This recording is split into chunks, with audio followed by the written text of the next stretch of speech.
Assalamualaikum warahmatullahi wabarakatuh. Halo teman-teman semua. Perkenalkan, nama saya Ayun Syafira dengan NIM 21082050045 dari Prodi Akuntansi Syariah semester 3 kelas A.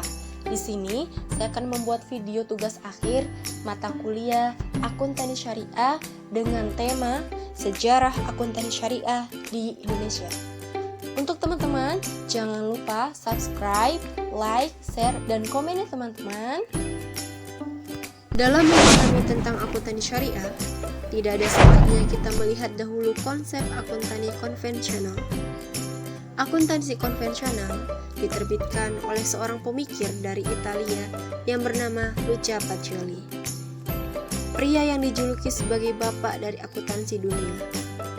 Dalam bukunya, ia menyatakan bahwa dalam praktik perdagangan terdapat yang namanya konsep double entry system. Lalu, bagaimanakah perkembangan akuntansi syariah di Indonesia? Sistem pembukuan pertama kali muncul di Indonesia dimulai pada sekitar tahun 1642. Kemunculan akuntansi ini ditandai dengan adanya sistem pengenalan yang sudah dilakukan oleh masyarakat tradisional. Pencatatan yang dilakukan ini digunakan untuk memperhitungkan laba rugi perdagangan. Setelah ditemukannya bukti pembukuan di tahun 1747, akuntansi terus berkembang di Indonesia. Bagaimana sejarah perkembangan akuntansi di Indonesia selanjutnya? Ditandai dengan dihapuskannya peraturan tentang tanam paksa pada tahun 1870. Perkembangan akuntansi yang selanjutnya adalah ditandai dengan didirikannya Ikatan Akuntansi Indonesia pada tahun 1957. Pendirian IAI ditujukan agar bisa menjadi wadah dan mengembangkan ilmu pendidikan akuntan di Indonesia. Lalu, bagaimanakah awal perkembangan akuntansi syariah di Indonesia? Diawali dengan diwajibkannya kegiatan pencatatan atas transaksi yang tidak tunai seperti yang disebutkan dalam Quran Surah Al-Baqarah ayat 282 yang kemudian diikuti dengan perintah kewajiban pembayaran zakat, maka dimulai praktik akuntansi di dalam pemerintahan Islam. Dengan adanya kewajiban untuk melakukan pembayaran zakat, maka para sahabat Nabi merekomendasikan adanya kegiatan pencatatan yang resmi untuk pertanggungjawaban dan juga penerimaan dari uang negara. Pengembangan konsep akuntansi syariah di Indonesia dikembangkan berdasarkan atas 3 pendekatan. Yang pertama, pendekatan dengan basis akuntansi yang sekarang ada dan berlaku. Yang kedua adalah pengembangan berdasarkan basis dari ajaran Islam. Dan yang terakhir, yang banyak dikenal dan dilakukan saat ini berdasarkan basis gabungan dari kedua pendekatan tersebut. Akuntansi syariah hadir di tengah berkembangnya sistem keuangan syariah yang mulai marak muncul sejak pertengahan tahun 1990-an. Bagi sebagian kalangan akuntansi syariah merupakan sesuatu yang dipaksakan ada. Anggapan seperti ini tidaklah salah dan juga tidak sepenuhnya benar. Sebab, akuntansi syariah memiliki akar sejarah yang kuat dalam peradaban Islam jauh sebelum peradaban Barat mencapai puncak kemasannya hingga sekarang ini. Perkembangan akuntansi syariah di Indonesia menurut Taufik tahun 2017, perkembangan pesat terjadi dalam kegiatan usaha dan lembaga keuangan atau bank, asuransi, pasar modal, dan pensiun ataupun lain sebagainya yang berbasis syariah. Dalam 3 dekade terakhir, lembaga keuangan telah meningkatkan volume dan nilai transaksi berbasis syariah yang tentunya meningkatkan kebutuhan terhadap akuntansi syariah. Berikut perkembangan akuntansi syariah.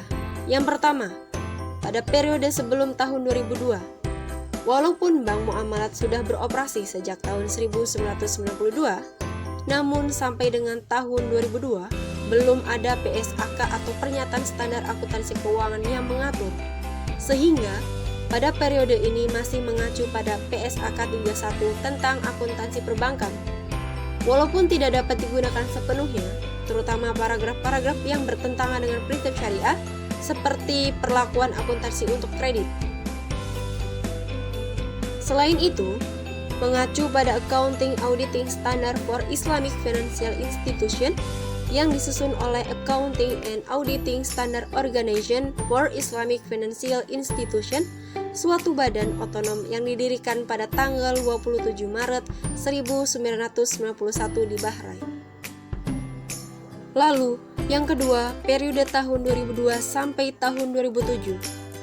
Pada periode ini, sudah ada PSAK 59 tentang akuntansi perbankan syariah yang dapat digunakan sebagai acuan akuntansi untuk bank umum syariah dan bank umum perkreditan. Dan yang terakhir, tahun 2007 hingga sekarang.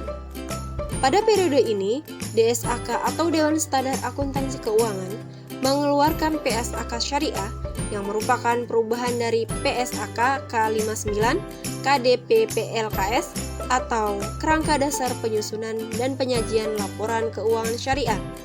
Dan PSAK Syariah digunakan baik oleh entitas syariah maupun entitas konvensional yang melakukan transaksi syariah, baik sektor publik maupun sektor swasta. Dengan demikian, saat ini di Indonesia selain memiliki PSAK Syariah, juga ada pernyataan standar akuntansi keuangan atau PSAK, konvergensi IFRS, SAK etap atau standar akuntansi keuangan entitas tanpa akuntabilitas publik yang diluncurkan secara resmi tanggal 17 Juli tahun 2009. Standar akuntansi pemerintah dan standar akuntansi keuangan untuk entitas mikro, kecil, dan menengah atau SAK EMKM. Lalu, apa saja prinsip dan kelebihan akuntansi syariah? Yang pertama, menggunakan sistem mudharabah atau bagi hasil. Yang kedua, transaksi menggunakan prinsip jual beli atau murabahah. Yang ketiga, tidak mengandung unsur riba.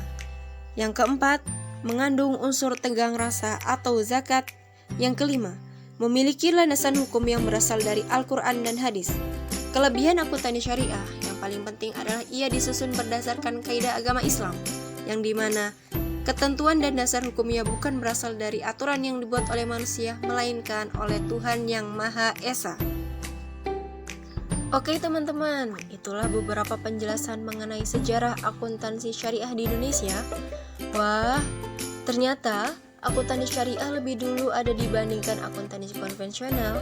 Hanya saja, ketika dulu, akuntansi konvensional yang masuk lebih dulu ke Indonesia ya teman-teman. Terima kasih untuk semua teman-teman yang sudah menonton. Semoga apa yang disampaikan bermanfaat dan menambah wawasan kita dalam mengenal akuntansi syariah. Kurang dan lebihnya, saya mohon maaf. Cukup sekian. Terima kasih. Wassalamualaikum warahmatullahi wabarakatuh.